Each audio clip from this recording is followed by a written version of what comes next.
Hi everyone, it's Leslie, Literary Concierge, your girl and favorite virtual VJ at the Urban Book Cafe, located on Facebook.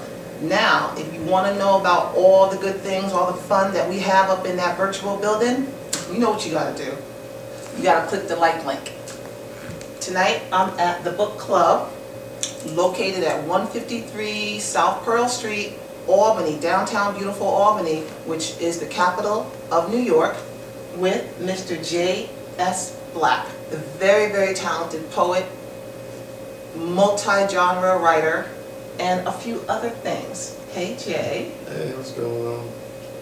Thank you so much for being with us. I'm delighted that you invited me. Of course, of course. We're actually here to talk about your first and latest project that's going to be coming out the gate.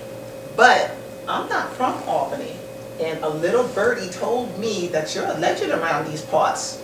You hail from the south end of Albany.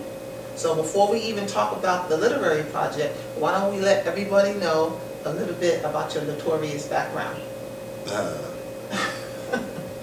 guess it is a little notorious, but you know, I was born in the South End, but I moved uptown in my youth to Idiargo, which is a housing development here in Albany, pretty well known actually. Okay. And me and my brothers, I have a large family. I have like 7 brothers, 7 sisters, and I don't know, fortunately or unfortunately, depending on how you look at it, almost the entire family was involved in hustling, selling drugs, things of that nature.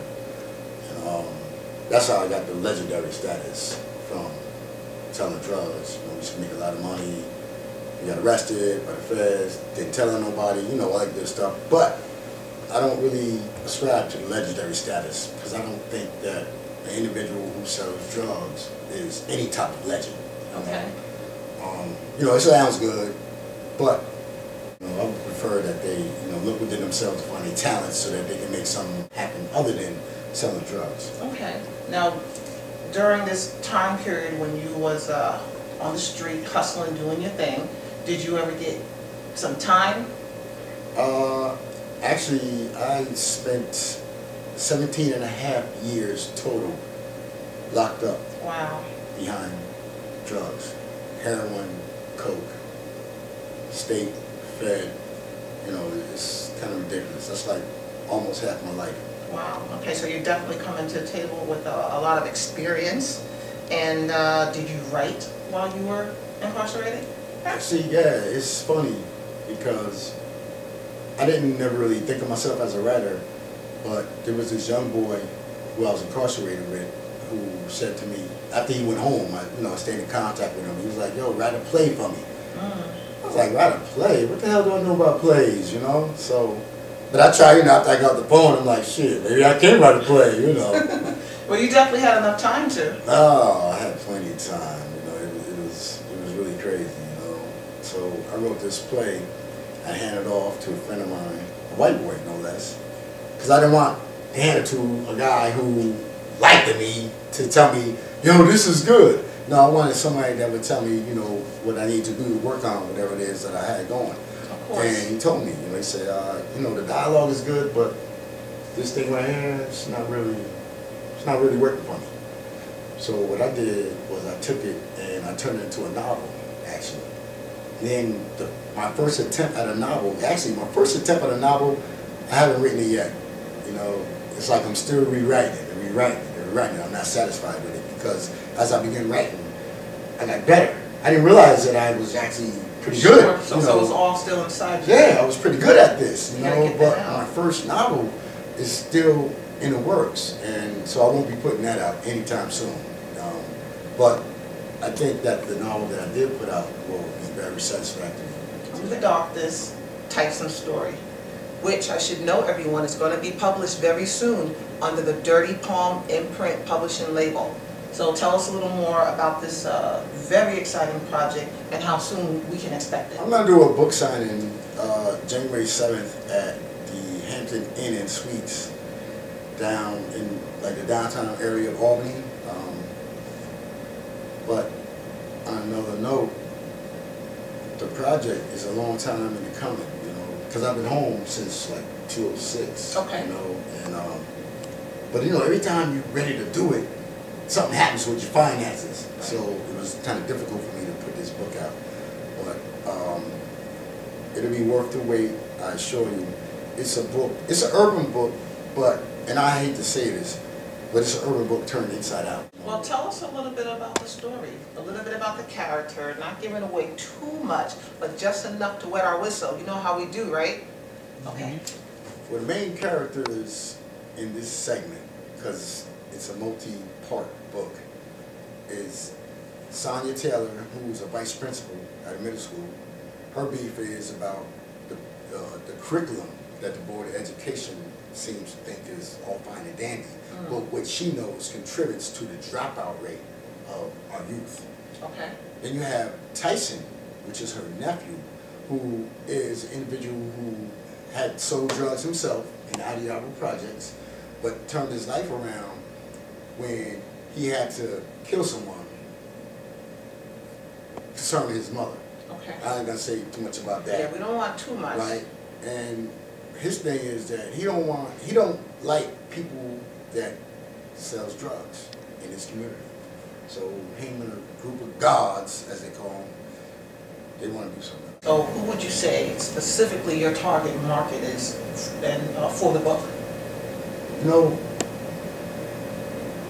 I'm a little old, so, but I've been doing this for a long time, and I would say that our youth definitely need to check this out, but more so than that, their parents need to check it out. Exactly. Because it gives them glimpses into why their kids are in the street doing what they're doing without them knowing it.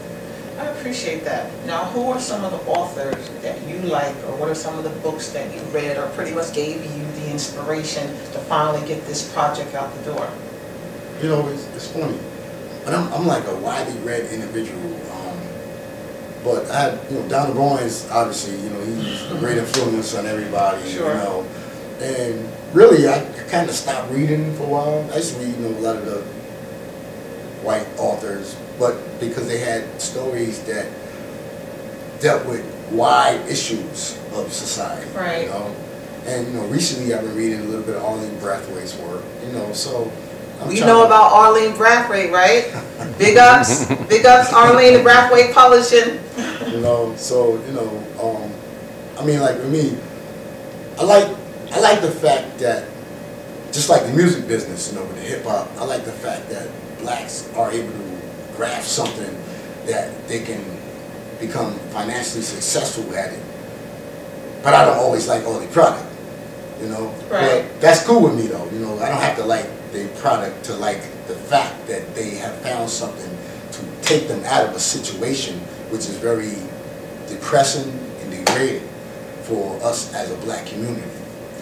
I really appreciate that a lot. As a matter of fact, there's a particular quote that you say, and I want to read it so that everyone can hear it, and then I would like for you to kind of expound a little bit on that, okay?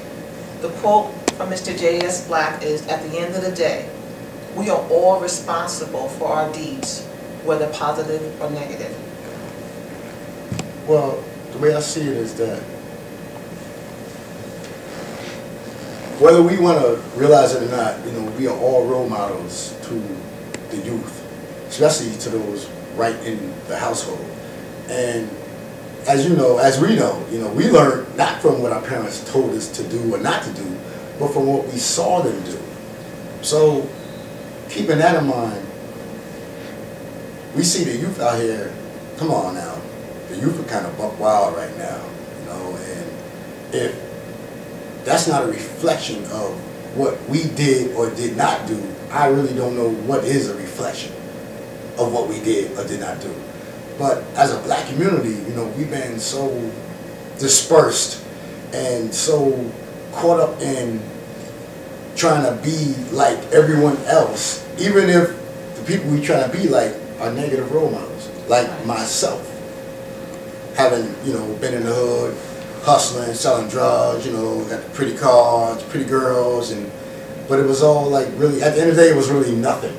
But it was something to the people looking at me, because they took up the banner feeling like they could do better than me, or they can you know, avoid the police or not be an impact on the communities. Because believe me, when you're selling drugs, you're impacting your community. You know, you think you're feeding your family, but you're causing a desolation within the community that is more harmful to any rewards that you think you can reap from the hustle. I love it, Jay. Not only do I appreciate your being responsible, but I appreciate you having the courage to actually tell your story raw, because some people, when they are done with everything they were doing out on the street, they tend to forget and act like they've never been anywhere or done anything. So I thank you for your courage, and I got a strong feeling that we're going to be seeing a lot more, and you probably have a lot more projects. I do. So that is good, that's good. So tell us again exactly when the book will be coming out, Through the Darkness, Tyson Story, where we can get it, and just let everybody know, because we are definitely going to support you, not only because we know that you're a positive brother, but we believe that this story is very important for people out in the community to know. And this is a community-based project, is what it really sounds like. Yes. So we're going to buy the book, right? Okay, so give us all the information. I'm waiting to do the book signing January 7th. I'm starting the new year with a bang. You can get this book at Barnes & Noble. You can get the book at Amazon.com. And I don't know how many people use Nook and Kindle, but you can get it from them too. Okay, that sounds good. So, before we close, is there anything special you want to let anybody out there know? You know what? We're all special, so, you know, whatever flies your way, baby, do you. But you really need to check this book out, because it'll give you a whole new perspective on life, reality, the streets, and your part in it. That sounds like a plan. So everybody, we just met Mr. Jae S. Blaque. He's bringing his project to the table called Through the Darkness, Tyson Story. Please support this brother and everything that he's doing, because it's very, very important to be able to do that. So you know how we do at the Urban Book Cafe, we keep everything on and popping. Don't forget, the book club is located at 153 South Pearl Street in Albany, the cap city of New York. Thank you, and take care, everybody. See you soon.